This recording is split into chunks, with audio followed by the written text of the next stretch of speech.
Hello Team FD and welcome back to Winners and Losers, where on today's show we're going to make sense of your club's transfer deadline day dealings, helping me make sense of all the nonsense. It's Joseph Tomlinson. How are you, sir? Mate, I'm a bit delicate. I'm not going to lie. Right. I'm feeling a little bit delicate today. I went out on Saturday night and didn't get until 7 a.m. Mistake that was, leaving the event so late, but it was worth it, mate. One for the history books. Absolutely superb night. Paying the price for it now. How was yours? Yes, mine couldn't have been more different, mate. I went looking at wedding venues across the Midlands. Won't bore you with the details. Now, unusually for a transfer deadline day on January, started in pretty explosive fashion. We've become accustomed to them being fairly dour affairs. Maybe something interesting happening in the dying embers. Hasn't been the case today. Already struggling to maintain pace with the news. Do you think it's going to be a busy one? Yes, mate. This is going to be about 200 moves done today. We're shooting this at 11 in the morning, by the way. So deals may be changed by the time this goes live. But overall, it's absolute chaos. So we're trying to keep pace. Yes, we are. And we wanted to say as well, before we move any further into the show, that we wanted to emphasise that whatever happens on deadline day today pales in comparison to the allegations that broke over the weekend regarding a Manchester United player assaulting a woman. Joseph. Yeah, he's now been arrested, hasn't he, by Greater Manchester Police. So it is now a legal matter. We're going to be leaning on our colleagues at Sky Sports News, really, over the next few weeks to follow up on it. Yeah, we'll definitely keep you up to date on anything that unfurls. Right, let's get into the running order of today's show. We're going to go through some of the biggest deadline day deals and decide whether the club / player in question is a winner or loser, to keep in theme with the usual show. And then we're going to round off the show with some transfers to keep an eye on that we quite like. Right, and I want you to let us know your take on matters in the comments below as well, and I'll endeavour to answer every single one of them, at least if you get back to me in the first hour, or comment in the first hour. Right, let's do this in quickfire fashion then, Joseph, because there's a lot to get through. Donny Van Der Beek, the first signing of the Lampard era at Everton. No option to buy in the deal though, mate, just a loan covering his wages in full until the end of the season. Now, he opted to go to the Toffees over Crystal Palace. Do you think that was the right decision for the player?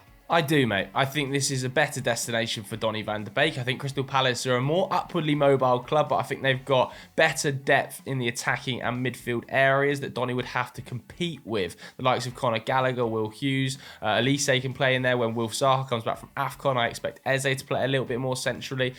So I think it would have been slightly more difficult for Donny to get game time. Whereas at Everton, they're crying out for some creativity. They're crying out for a midfielder to arrive late in the box. And do you know what I really think is important for this one is that Donny feels wanted by a club. He's felt ostracised by Manchester United. The first thing Lampard's done, gone in at Everton and said, I want Donny Van Der Beek. Get him on the phone. Get him on the phone. I'll get this deal done. So I think that would have played a really key sort of factor in the move for Donny Van Der Beek going to Everton. So I like it from the player's perspective. I like it from Everton's perspective. And fingers crossed he has a really good 6 months, can come back. And whoever is this new manager playing a new system can look at him and go, he does fit for me. Yeah, Decore, Davies and Delph all sidelined until March as well. So they definitely needed cover in that area. I think that qualifies Everton and the player as transfer winners. And if anything does develop late in the window, before we move on to Newcastle, I do want to plug the fact that we're doing a TikTok stream on Football Daily's account from 8 p.m. till 11 p.m. tonight.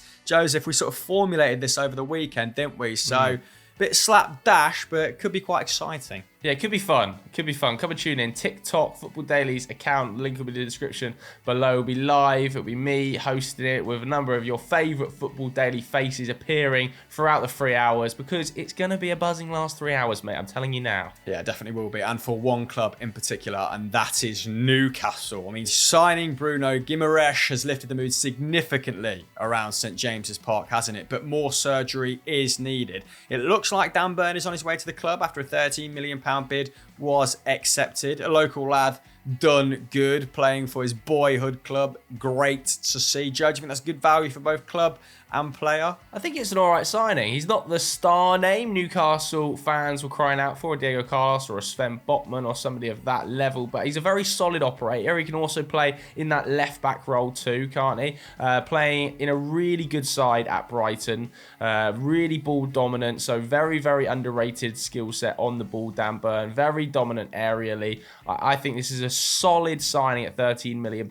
He's also a Newcastle lad, a Newcastle fan. Bringing him home is a good story. So all round, a good deal in my opinion. Yeah, it tends to play his best football on the left-hand side of a back three, doesn't it? So maybe Eddie Howe is thinking about how to make his team a bit more tactically versatile moving forward, and Dan Burn will definitely help in that regard. Talking of gods, let's talk about Lingard again. Jesse Lingard. That's a naughty transition. Ralph Rangnick this morning, according to The Athletic, to make one final push to join Newcastle on loan before the transfer window closes. We have spoke about this umpteen times. What makes this time a little more different, Joe? Well, I think the fact that Jesse Lingard is pushing that hard to leave the club. However, you can see it from two perspectives, can't you? You can see it from that Lingard perspective that he's desperate to get game time. He wants to move to allow himself to play in a World Cup year. But you can also see it from Manchester United's perspective, right? Martial's gone out, Ahmad's gone out, Donny's gone out. Mason Greenwood has been arrested and he has been suspended from footballing activities. So United are a little bit short now going forward. So it would take a really strong financial situation or financial proposition for Manchester United to let Lingard go. There isn't really much point in letting Lingard go for £2 to £3 million because he might play some role across the second half of the season for Ralph Rangnick's side. I don't see this one happening. As of 11 a.m, I don't think Man United will sanction that deal following yesterday's news. The only movement I've seen was in David Ornstein's article this morning where he said that Manchester United are willing to reopen discussions on reduced terms because, of course, first time round they wanted Lingard's salary covered in full. They wanted £2.5 million in loan fees, and they also wanted £12 million if he helped keep them up, which is quite a significant outlay for someone whose contract is up in the summer. And I don't think even Newcastle were willing to be bent over to that degree, but here we are. It might yet happen. Let's move on to the next target then. It's Matt Targett. Didn't even mean that transition. They're just happening at this point. We're just firing on all cylinders. Come on, here we go. Sky Sports reporting this morning that Newcastle were closing in on a loan deal for the 26-year-old. And I feel quite sorry for Targett, it's got to be said, because he's been a great servant for Aston Villa in his 2.5 seasons there. Played every game for them in the Premier League last season. Won Players' Player of the Year. But he's only contributed 7 goals and assists over that time. Clearly, Gerrard wants more forward thrust down that left flank. That's why he brought in Digne. Digne has started every game since he arrived at Villa Park. And now all of a sudden you've got a very solid defender who's got a great fitness record, sidelined. And maybe they are letting him go because they feel like he deserves to play, Joe. But whichever way you look at it, an upgrade on what Newcastle currently have. Yeah, man, I think this is a really good bit of business. This is one of their best bits of business of the entire window, to be honest with you, getting Matty Targett, an extremely competent defensive left back. And that's what they need from their fullbacks. I know that Trippier is going to bomb forward. They need somebody who can sit in, tuck in tight, really good defender 1v1, positionally very strong when balls are whipped in to the back post. Matty Targett's often covering for his centre-back over his shoulder. So I think this is a great move by Eddie Howe. I'm a little bit surprised Villa have let him go, to be honest with you, given they haven't got an awful lot of cover at left back. Even injury did happen to Luca Dean. I know that Callum Chambers can also operate there, and they've got some young talent, but Matt Targett, like you said, a very consistent player, put up huge amounts of minutes over the last couple of seasons for Villa, and this is just good business by Eddie Howe. I think it's smart. It's a smart target to aim for, someone they probably wouldn't have been able to get, had Luca Digne not arrived at the club, so good opportunism. Well, let's move on to Dean Henderson then, another Manchester United player that wants out. I, for one, thought that Ralph Rangnick was going to be pretty militant when it came to, letting him go, because he's already said that he insists on having 2 top-class goalkeepers in his squad. Ajax came in for Dean Henderson earlier in the window, didn't they? And he rebuffed them and several other parties. But here we are at the death when we know anything can happen. Can you see this happening? Well, it's going to have to be one of Lingard or Henderson because, of course, you can only sign one player on loan from a fellow Premier League club, can't you? Yeah. I think if I was Man United, I would let Henderson go at this stage. They've got Tom Heaton as another option they bought in the summer. David De Gea is putting up his best numbers and having his best season for quite some time. Dean Henderson at the moment is a bit of a problem for Manchester United because he's not getting any game time. He's a highly talented young keeper that's on a long-term contract, and I'm sure they feel is the future of the club. I personally would allow Dean Henderson to go out on loan and trust Tom Heaton for any backup/cup games, and then keep Jesse Lingard head over heart at this stage. It's got to be head over heart, and Henderson is the smarter option to let leave on loan. But I don't think it'll actually happen. Keeping a cool head right now, Joseph. Wonder if that will hold true on TikTok later when Manchester United just have a fire sale and they're letting everyone go. Anyway, let's move on to Hugo Ekitike then for Newcastle, because the Magpies have been pursuing him for quite some time now, it feels like, and they've had an offer between 20 and 25 million pounds accepted for the Stade Reims striker. And I mean, he's been great this season. 8 goals in 10 league and appearances. West Ham also were rumoured to be in for his signature. Some of his physical stats, very impressive from a top-line perspective. I'll give you some examples. Almost 18 pressures per 90. That puts him in the top 20% of strikers across Europe's top 5 leagues. In the top 7% for tackles, the top 1% for interceptions. Like, this is a guy whose skill set maybe dovetails quite nicely with the more immobile Chris Wood, who's, you know, more of a target man. We know this. So maybe it makes sense from that perspective that they're looking for a partner to be up there to harry opposition. What does Callum Wilson do, though? Isn't that what Callum Wilson's up there for? Well, he's injured, isn't he, for the time being, I guess. But yeah, if we're talking a little bit more long-term, then maybe they're just looking for strength and depth. Have you got anything to comment on this? Because I know neither of us have watched him extensively, Joe. No, I don't, to be fair. You said it there. I haven't watched extensive amounts of Reims. I've obviously seen some highlight packages of him when he was linked to the likes of West Ham and Newcastle.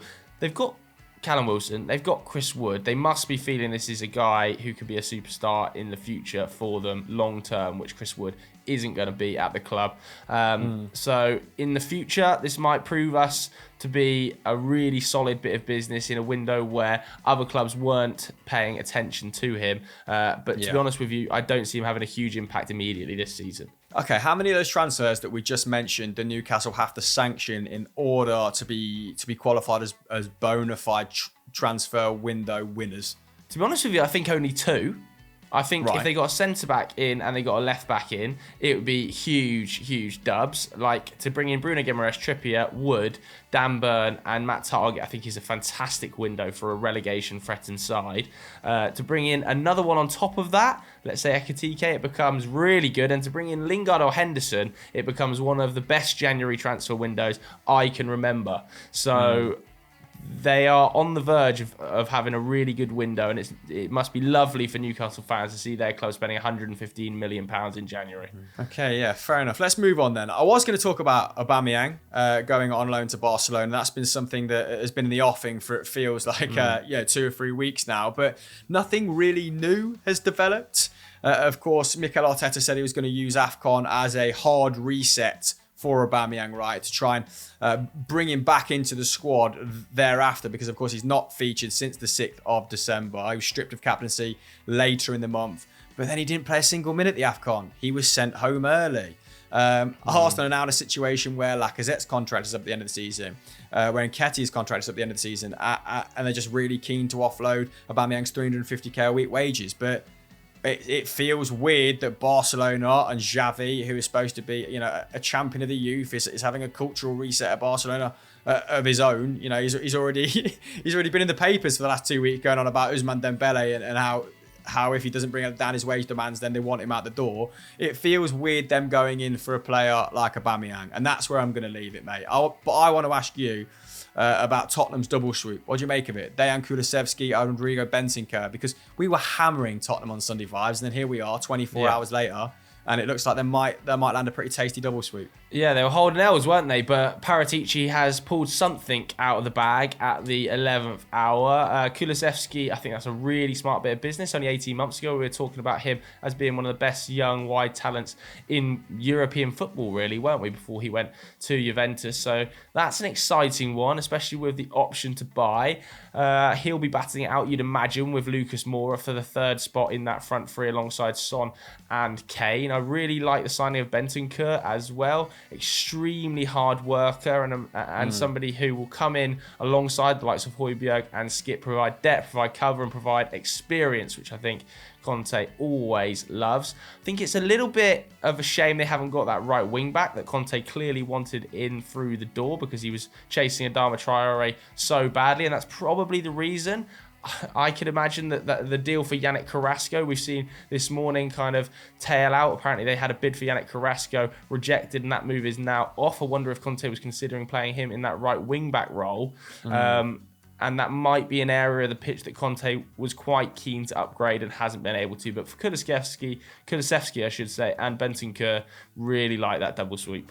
Yeah, it feels like they've got into very good players who we rate and think have high ceilings, but they're still not ticked off their top two most pressing issues, right? So a little bit of a weird one for Spurs fans to process. Like Lucas Moura has been great this campaign, and Kulusevski plays almost exclusively on the right. So that'll be interesting to see how that pans out, or how they're kind of maybe forced into the same starting lineup. As for Rodrigo Bentancur, like you said, very combative midfielder, over 40 appearances in each of his last 3 full seasons, under the likes of Allegri, Sarri, Pirlo, so played an awful lot of football. I was surprised about their willingness to let him go, but they have a lot of depth at central midfield, don't they? And they can't shift players like Ramsey at the moment, players like Arthur Melo. So I guess something's got to give in that regard, and it's been in the form of Rodrigo Bentancur for £20 million. I think that is solid, but does he add the forward thrust to the Spurs midfield that they need? I'm not so sure. So 2 great players,